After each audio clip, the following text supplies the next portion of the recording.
वंदे मातरम साथियों, भारत माता की जय में आपको बताऊंगा इफ एल्स स्टेटमेंट के बारे में। सबसे पहले जानते हैं इनके अर्थ के बारे में। इफ का अर्थ होता है यदि या अगर, एल्स का अर्थ होता है नहीं तो या अन्यथा। अब जानते हैं इफ और एल्स का प्रोग्राम में क्या कार्य होता है। इफ और एल्स स्टेटमेंट का उपयोग दी गई कंडीशन ट्रू है या फॉल्स है ये चेक करने के लिए किया जाता है और उन्हीं के अनुसार कोड को एग्जीक्यूट किया जाता है। जब कंडीशन ट्रू होगी तब इफ वाले कोड को प्रिंट किया जाएगा और जब कंडीशन फॉल्स होगी तब एल्स वाले कोड को प्रिंट किया जाएगा।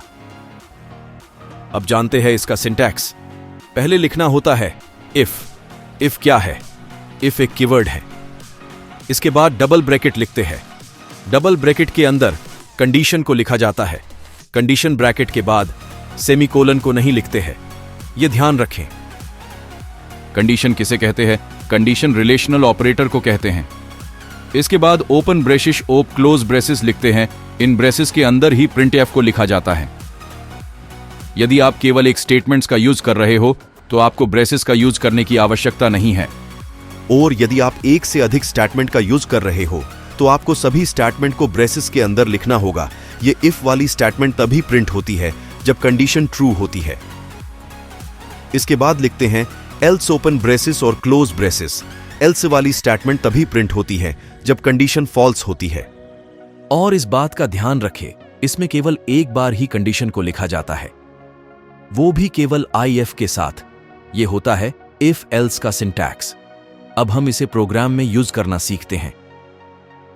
हम यहां दो वेरिएबल बनाते हैं। ए वाले में हम देन को ऐड कर लेते हैं और बी वाले में भी हम देन को ऐड कर लेते हैं। पहले हम इफ एल्स का सिंटैक्स लिखते हैं। कंडीशन में हम ए और बी के बीच में डबल इक्वल रिलेशनल ऑपरेटर को लिखते हैं। डबल इक्वल का यूज सेम नंबर का पता लगाने के लिए होता है। इफ के प्रिंटएफ में लिखते हैं सेम नंबर। यदि ए और बी में सेम नंबर है तो यह प्रिंट करेगा सेम नंबर, यानी कंडीशन ट्रू है। अब हम एल्स के प्रिंटएफ में लिखते हैं नॉट सेम नंबर।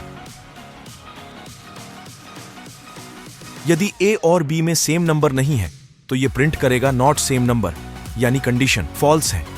अब हम प्रोग्राम को करते हैं रन। इसने दिखाया है सेम नंबर, यानी ए और बी में सेम नंबर है।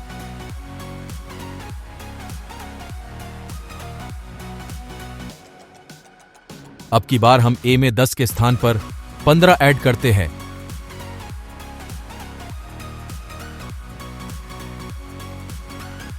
प्रोग्राम को किया रन। इसने दिखाया है नोट सेम नंबर, यानी अब की बार इसने एल्स के स्टेटमेंट को एग्जीक्यूट किया है, अर्थात ए और बी में सेम वैल्यू नहीं है।